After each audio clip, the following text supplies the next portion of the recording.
Hello to everybody. So today we have three great talks, and the first one will be by Juan Parrondo. So I remind you that you have 40 minutes, and I will tell you when the 5 minutes, the 5 last minutes come. So Juan will tell us today about the irreversibility problem. So we look forward to hearing you, Juan. Okay, thank you, David, and thanks to the organizers for inviting me to this very nice workshop. And yeah, as David says, well, I will talk today about two ideas. So the talk is divided in two parts, but they are related. Two ideas on a fundamental problem in statistical mechanics, which is the problem of irreversibility. And I think what I'm going to tell is a kind of, it's like a footnote to the Boltzmann explanation of irreversibility, but it's inspired by the expertise that we have gotten in stochastic thermodynamics. So I think it's a good place to tell these new ideas. So, well, irreversibility, the problem of irreversibility is usually illustrated by videos like this one that you have here. Here you have two gases in a box. They are separated by a wall. Here the molecules are in blue and here in red. I think the temperatures are different as well. Sorry. So you see that this is a bit hotter than this one. And if we remove the wall, we see this typical irreversible process, which is a mixture. Well, actually it's an expansion, it's a free expansion of the two gases, but we see a mixture, and this mixture is irreversible in the sense that we can never expect to observe the reverse process, spontaneous segregation of the two gases in two parts, the blue in one part and the red in another part. So it's a clearly irreversible process. But if we zoom in and we see the microscopic dynamics, what we see is elastic collisions following Newton's dynamics, and then it's clearly reversible. There is no narrow of time in the microscopic dynamics. From this picture, which is very typical, or from this scenario, we get the impression that the reversibility is an emergent property. So it has to do with macroscopic systems, or it's something that happens in the macro scale, whereas the micro scale is reversible. So this is wrong. I learned that this is wrong. You can have irreversibility in the micro scale and reversibility in the macro scale. So reversibility has nothing to do with the scale. It has to do more with fluctuations. And this is why I think it's appropriate to tell about these ideas here in this conference. So the usual Boltzmann explanation of this of the irreversibility problem is something that most of you know. Boltzmann considered the phase space, so the space of all microstates, all the full description of my system with the position and velocities of all the molecules in the system. This is a space of very high dimension, 10 to 20 dimensions and so on. This is a cartoon taken from a book by Roger Penrose. And Boltzmann realized that an observer, a macroscopic observer, cannot distinguish between microstates, but the trajectory in the phase space is very intricate, and an observer cannot distinguish between the microstates. The observer has access to some macroscopic information, and this macroscopic information constitutes what we call a macroscopic state, which corresponds to a region in the phase space, like this one here. This is a macrostate, this is a macrostate, and so on. And it's because the macroscopic observer cannot distinguish between, I don't know, shifting a little bit one of the molecules or one of the velocities of the molecules. So for the observer, all these microstates are essentially the same macrostate. So each macrostate has a region of compatible microstates in the phase space, And the second idea that the second big discovery of Boltzmann is that these regions have very disparate sizes. So there is one macro state which occupies most of the phase space, and this is one of the peculiarities of the high dimensional spaces, and the rest of macro states occupy a much smaller region. This is a cartoon. These differences between the sizes are huge, and this is just a representation of this. So once we realize this difference between the sizes, then using the ergodic hypothesis or something similar to the ergodic hypothesis, in the sense that the system explores the phase space in a uniform way, there is no favor regions or special regions that are visited more often. So if this happens, then just using normal probability, we have that if we start in one of these small regions, if we explore the whole phase space uniformly, we will end in the big region, and actually we will go from regions with smaller size to regions with bigger size. And this is the origin, and we will not see, or it will be very unlikely to see, the reverse process, where starting in the big region, we go to one of the smaller regions. So this is Boltzmann explanation that the macroscopic observer sees this irreversibility due to the very different sizes of the regions corresponding to macro states. So this is the explanation.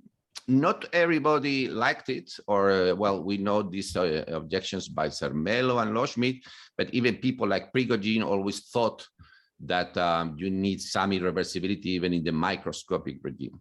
One of the advocates of Boltzmann is Joel Lebowitz, and actually he wrote a paper which was kind of celebrated at that time, and is in Physics Today in '93, on Boltzmann explanation of irreversibility. And he was really saying, you can see here, given the success of Boltzmann approach in explaining irreversibility,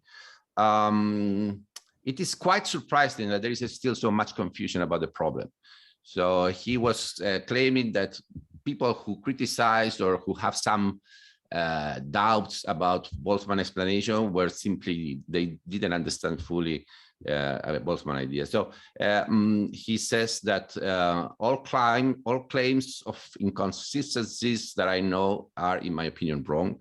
I see no need for alternate explanation. So what Lebowitz was saying is that Boltzmann solved the problem. So why going back to or trying to find some flaws in the argument, because the argument is clean and is perfect. But Boltzmann recognizes some, and I agree mostly with these ideas of what Lebowitz says here. But even in the same paper, he at some point he talks about one of the problems that I think is not is still there in Boltzmann explanation, and is the arbitrariness or subjectivity, if you like, of the definition of macro state. What is a macro state? Is what an observer, macroscopic observer, can have access to. But what is a macroscopic observer? And does it depend on our technology? For instance,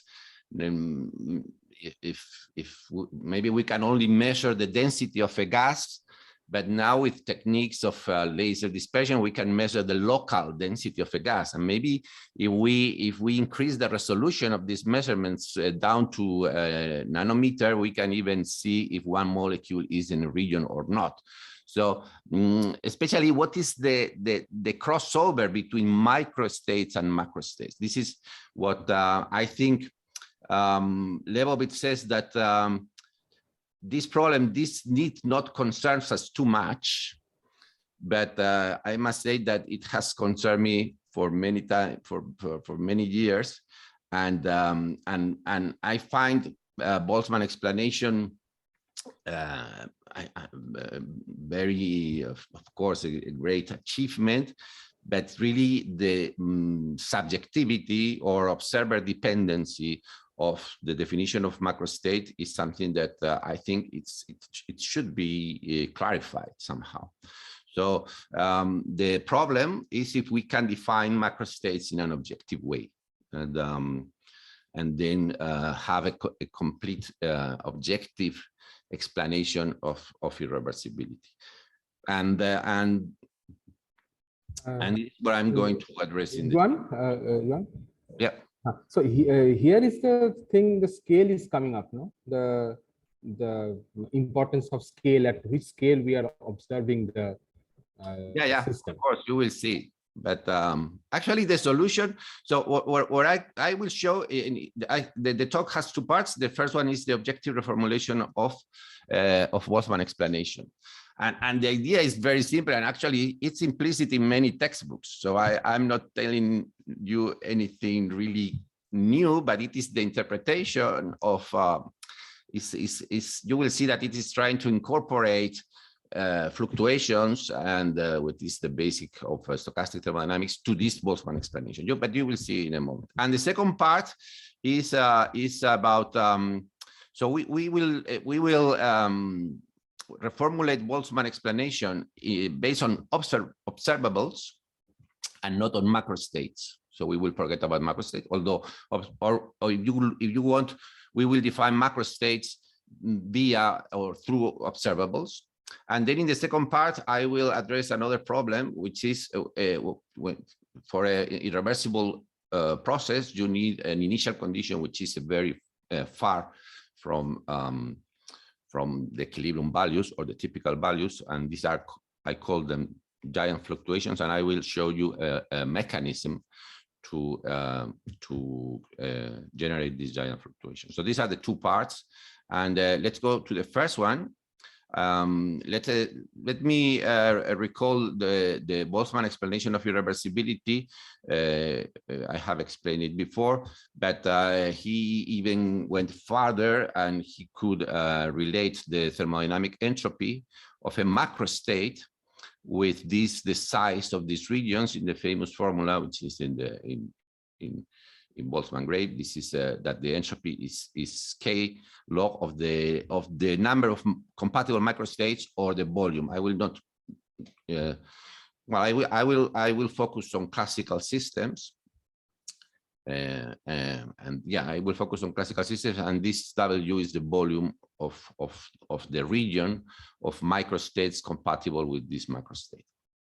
And as I said before, here the problem is what is a macrostate, or how can we define objectively a macrostate? And the solution is, as I said, is implicit in many textbooks, is to forget about trying to explain irreversibility of a system and to focus on observables, which is also something that some people is doing in quantum statistical mechanics. So, and forget about the entropy of a system and focus on the entropy of an unobservable. In classical mechanics, an observable is just a function of the phase space into R. So we are going to consider one observable. You can have vectorial observables or several observables, but we will just, I will limit myself to a case of a function for gamma to R. So to each microstate, you have a number. It could be the energy of the whole system, the energy of a single particle, the position of a particle, and so on. So you have, this is a very general definition of an observable. For an observable, you can define, if you like macrostates, although the observable can be micro, the observable can be the position of a particle. So I prefer to call, I will not call these macrostates, but for an observable, I can define an entropy function, which is just the volume of a microstates compatible with a value of the observable. So if the entropy of my observable for a small a, the observable is big, capital A, and I have a function, an entropy function associated to an observable, which is this S of A, and this is the log of the microstates. This is an integral over a phase space of microstates compatible with my value of A, and also because I'm considering an isolated system compatible with a given energy. This is a bit resembles the microcanonical entropy, and actually this entropy has been introduced and used by many people. From this entropy and using some ergodic hypothesis or uniform sampling, you can get the probability to, if I measure my observable, the probability to get a value small a, which is the number of favorable cases, if you want to go back to Laplace formula of probability, divided by the number of total cases. And if you plug in the definition of entropy, you get this, which is nothing new, is Einstein formula. It's just, this is called Einstein formula. But the important point is that the entropy is defined here for an observable, not the entropy of a system or the microcanonical entropy or things like that. This is just the entropy. It's not a new concept, but you cannot say that this is the entropy of the system. It's the entropy of the system associated to an observable. Okay, what is the meaning of this rho, of this probability? The meaning of this probability is that if you run an experiment and if the system is well behaved, like ergodic and so on, and you will see some trajectory like that. And if you plot a histogram of the in a sufficiently long trajectory, you will have a histogram, and the histogram is precisely this Einstein formula, the exponential of entropy.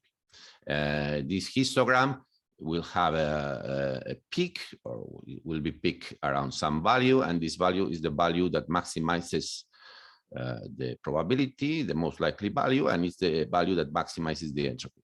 So this is the entropy, the maximum entropy is achieved there. If the observable is macroscopic, we know properties like this function will be a delta, and that A star will be the equilibrium value predicted by thermodynamics, and so on. But this is completely general. This can be defined for any observable. You don't need to be macro or micro.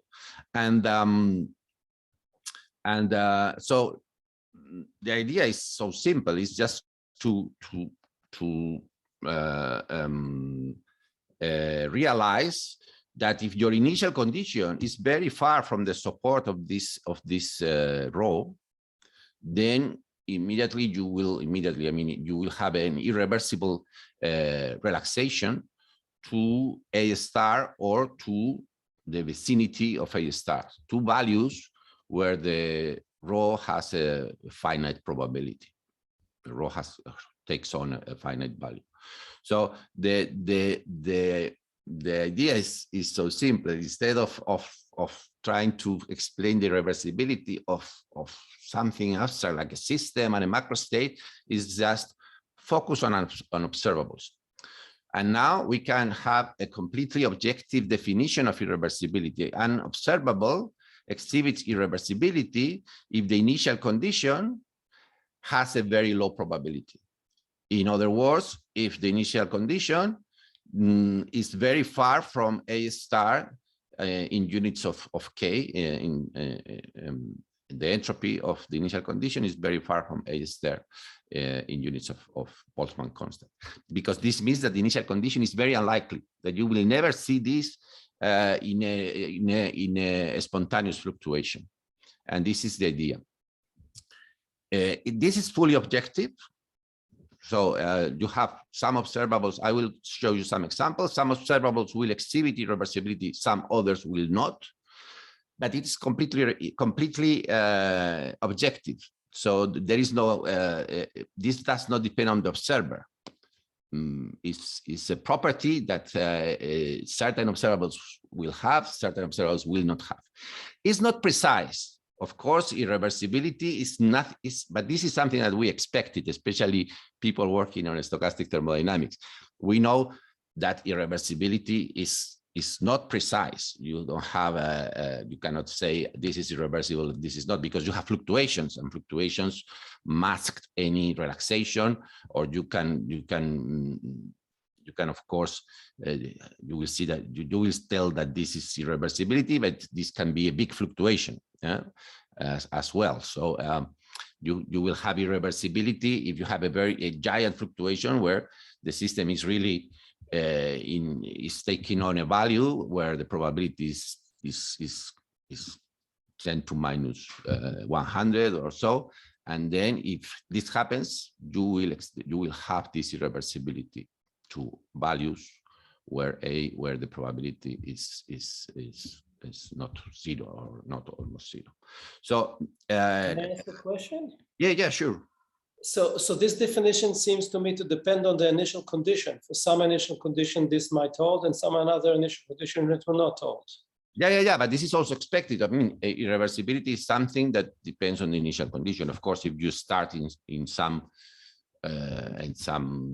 state where all the values are typical, then for all observables, then although I will address this question later on, but the definition of irreversibility for sure it depends on. I mean, irreversibility occurs if the initial condition is not is different of what you expect. Yeah.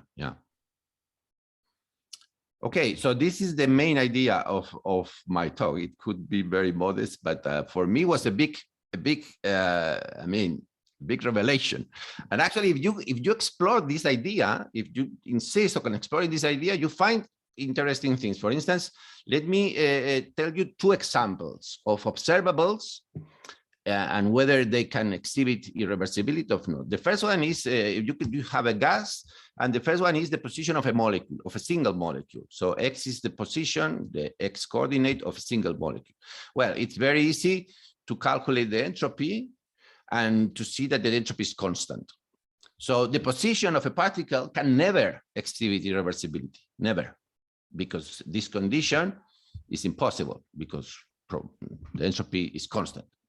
Okay, so you need here we see a condition, a necessary condition for irreversibility, which is that the range of the observable must be much larger than the fluctuations predicted by Einstein formula, which is something that actually appears in the work by Peter Riemann on typicality in the quantum regime. This the same condition, but I don't know. I've not explored this relationship, but this is a first condition that you need. Okay, so the position of a particle cannot exhibit any irreversibility, but this doesn't happen with every microscopic observable. For instance, the velocity can exhibit irreversibility. So you can calculate the entropy using the expression that I've given before. The Einstein formula, if you have the exponential, is just the Maxwell distribution. So I mean, it's very there is nothing really new here. The most likely value is this one, it's kind of thermal velocity. But now we can have irreversibility. If we have a molecule in a gas that for some reason acquires the velocity which is very big, for instance, suppose that you have a gas in equilibrium and a cosmic particle from a supernova explosion or something collides with one molecule of your gas, and this molecule acquires a kinetic energy which is 100 kT. This 100 kT is impossible. Even the fastest particle in a gas of 10 to 20 molecules can never reach 100 kT. So what happens if a molecule acquires, for some reason, a velocity 100 kT? Well, that the velocity will have a relaxation. The velocity is here, and it will go back to values around the square root of kT divided by m. So we will see an irreversible relaxation in the micro scale, and in the macro scale, the system will be completely reversible. For a macroscopic observer, the gas is in equilibrium, and this person, this observer, will not see any irreversibility. So here I've shown you that the irreversibility has nothing to do with the scale. It has to do with the number of degrees of freedom. Of course, to have this irreversible behavior, you need many degrees of freedoms. You need a large system.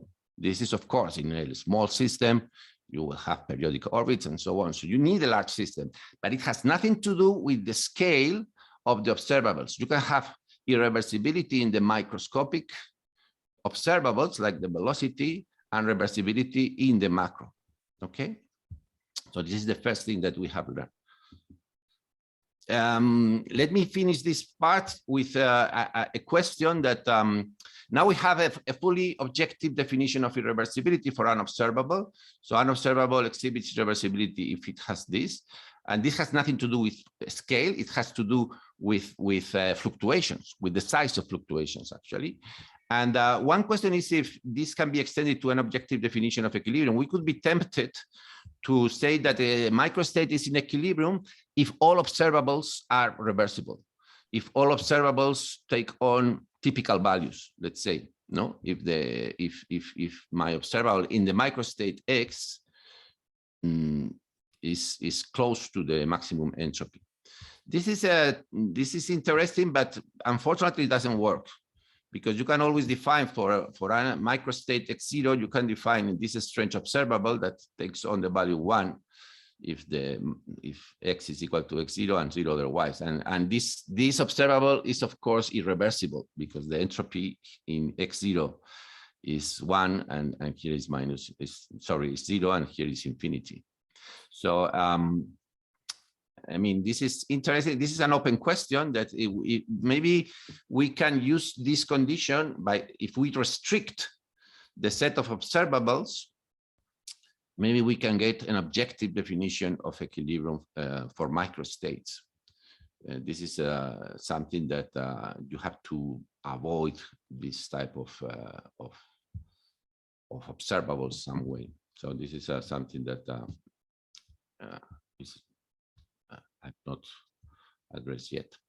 So just the conclusions of this first part is, well, I think, as I said, it's not really something new, although we have, or I have learned a couple of things. The first thing is that irreversibility has nothing to do with the scale, it has to do with the number of degrees of freedom. And we can define, we can really explain in a fully objective way. When I say objective, I mean that it does not depend on the observer, or it has no arbitrariness. And we can define a second law. We can define an entropy of an observable. We can check if the observable is reversible or irreversible, and we can have a second law for an observable. And this is fully objective. What I've done is also, if you like, you can see it like that, is to establish very clearly what is when subjectivity starts. And subjectivity starts when you specify the choice of observables to describe a system, and then you go back to original Boltzmann explanation. This choice maybe is objective. I mean, it's for instance in the case that we in stochastic thermodynamics work systems in contact with a thermal bath. There is a natural way of choosing the observables, is the microstate of a system, and the bath is replaced by just the average energy or the temperature. So I'm not saying that in any, but of course and people working on a strong coupling, they know very well the separation between system and bath is something kind of not conventional or arbitrary, but it depends very specifically on a given scenario, which is the Markovian stochastic dynamics for systems in contact with the thermal bath. And also it's subjective, the entropy of a system, because the entropy depends on the choice of observable. So this is part one, and part two, I will be very briefly. I have 5 minutes, David. How much time? Sorry, you have a little less than 10. Okay. Okay, so let me go to the second part, which is, okay, we have this, an equilibrium is, as I said, is an open question if we can really define, have a very completely objective definition of equilibrium for microscopic systems. So the second part is how these initial conditions, which are you can consider fluctuations, but they are giant fluctuations in the sense that they are impossible to happen in a spontaneous way. By definition, this is what we have said, that irreversibility is when you start in a condition that it could be never reached by a spontaneous fluctuation. Of course, this similarity between fluctuations and relaxation is the idea from Sager. It's the same thing. It's just to consider that when you are really in a giant fluctuation, when the probability of this fluctuation is 10 to minus 100, then what you are going to observe in practical terms is an irreversible behavior. But so how can you generate a giant fluctuation? How can in a system appear a value for an observable that the probability is 10 to minus 100? And the conventional answer or the conventional wisdom is that the initial condition of the universe is a very low entropy, and then this very low entropy somehow is spread or is used by the sun, and then the sun creates a non-equilibrium conditions in the earth, and in these conditions life can happen, and then we can prepare. So at the end of the day, a researcher can prepare a gas in like in the movie that I've shown before, no, a gas with two gases separated by a wall, because the observer has a low entropy and the observer has, the researcher has low entropy because we eat food with low entropy and so on. This is the conventional answer. But for me, it's not satisfactory, because I also need to know how the system, how this low entropy can really spread in the universe and create this giant fluctuation. So the idea is very simple. It's just to consider metastable states. So suppose that you have a gas in a box, and this is a kind of a little box here, and or a shelf, and then you cool down it down to so the gas condensate, and so you can have a drop here, a droplet here, or a droplet here. And of course, this is irreversible. The entropy increases, but if the droplet creates here, is generated here, instead of here, the difference of entropy is 10 to the 17 in units of K. So this is a giant fluctuation. So and even though this is the important part here, even though the probability of this in terms of phase space and everything that we have in terms of Einstein formula, the probability that this happens compared to this one, that the droplet there is gravity here, no? So that the droplet is generated on the shelf instead of on the floor, if we have ergodicity and so on, is 10 to 10 to the 17.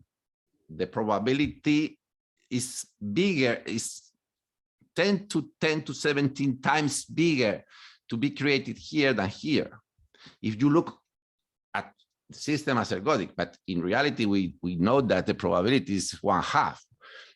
I mean, maybe this has a tiny higher probability to be created here, but we see every day condensation of droplets with high potential energy. So how can this happen? The maximum entropy state corresponds to the bottom, and this has an entropy much higher than this one. But still, we can have this.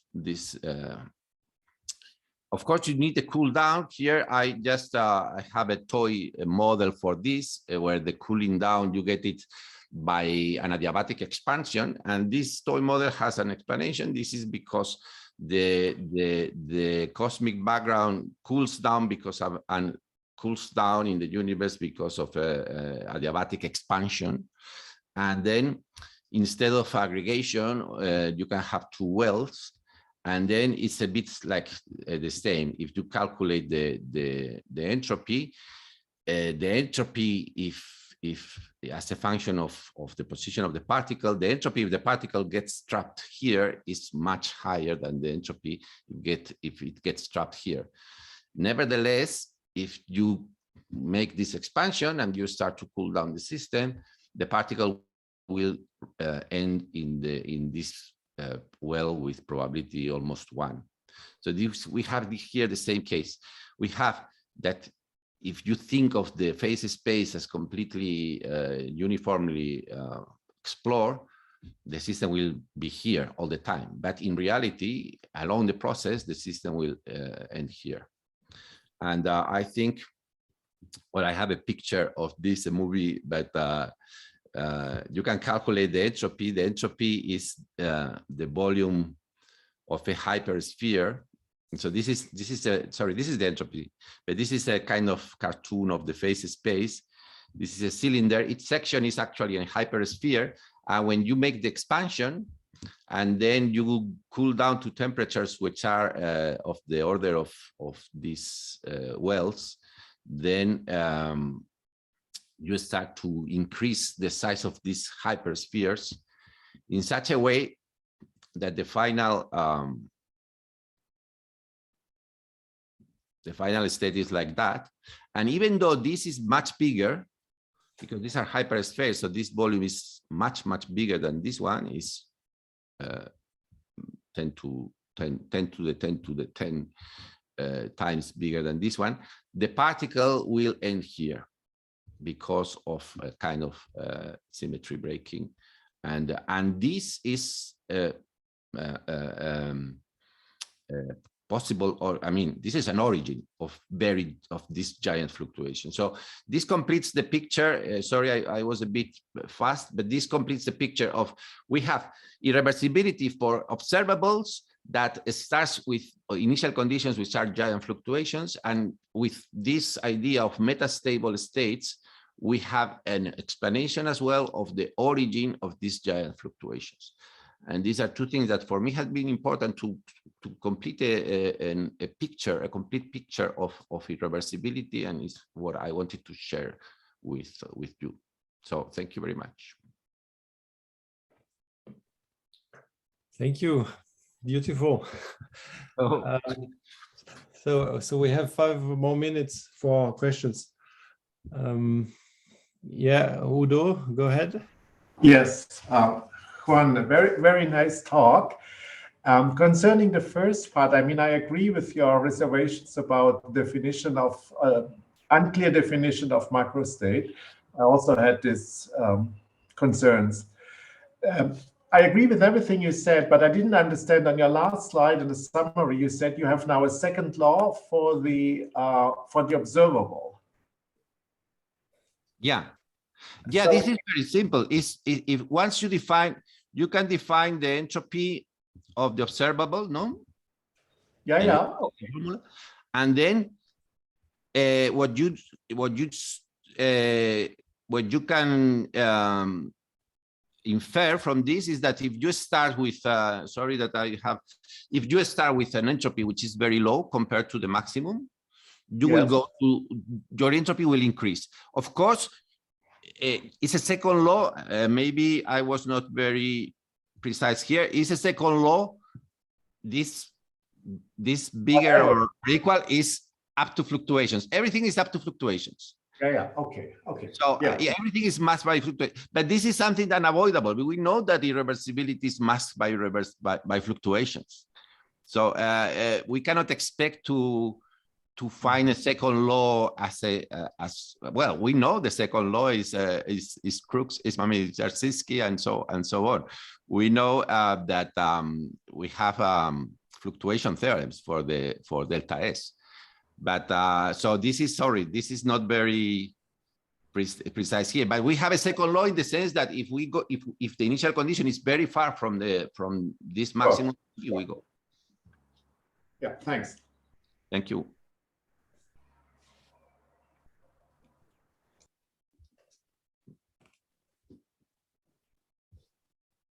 Hello. Hi. Yes. Yeah. Arnab, you want to? Yeah. Go ahead. In the first part also, this. So this in the first part, so there is a distribution rho A, right? That is a distribution of the values that the observable can take, right? Yes, this one. So this can also be like a the biastable system, right? This distribution may be bimodal. Then how this interrupt the definition of the irreversibility works? For example, if we have phase coexistence during this first order phase transitions between spin orders. Yeah. Of course. Well, if you have bimodal, you have a kind of ergodicity breaking, and or effective, or if you have bimodal, you can have what happens actually is that you start to have a slow degrees of freedom created for symmetry breaking, which I think is a very interesting problem. So yeah. Well, one thing that I want to make clear here is that when I tell this story, I'm addressing just the problem of Boltzmann explanation of subjectivity in Boltzmann explanation. Statistical mechanics has other problems. Ergodicity is a problem. The definition of entropy in the microcanonical ensemble is another problem. There are many problems. So and I don't think you can solve all of them at once. You have to go one by one. So and what you say is something that it is. Of course, you have to refine all this Boltzmann explanation and so on by considering ergodicity breaking and by stability and things like that. But this is the simplest. It's just as I said, it's like a footnote in Boltzmann's explanation. But yes. Yeah. Okay, Saha, you can go. You have 1 minute. Yeah, thank you. I just wanted to ask, on your very last slide, you had this comment on this question formulated. If you can elaborate on this, the consequence of thermodynamics of information. What do you mean? Yeah. Sorry, I was a little bit fast at the end. Yeah.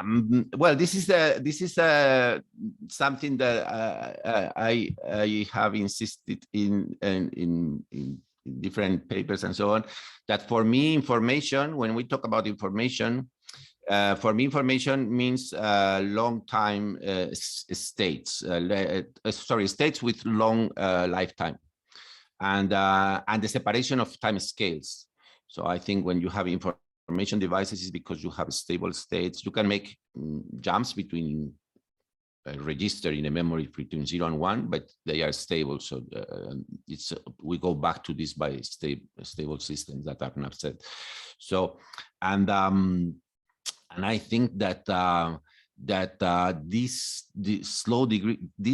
separation of time scales is essentially due all the time to ergodicity breaking and symmetry breaking, and this is very. I mean, not to speak. It's just that I think there is a relationship between the two things: the creation of giant fluctuations and metastable states, and thermodynamics of information. And this is a picture that I like, where you have a gas that goes to a solid, and if you compute the center of mass, this is just a cartoon, it's not a simulation. Here you have very fast and small fluctuations. And when you go to the condensed phase, this is now a Brownian particle in a fluid, then you have much higher fluctuations, but they are much slower. So you have created a new time scale. So I also think that by stability and ergodicity breaking creates new time scales. So it's a mechanism to create time scales. And this is why I included this.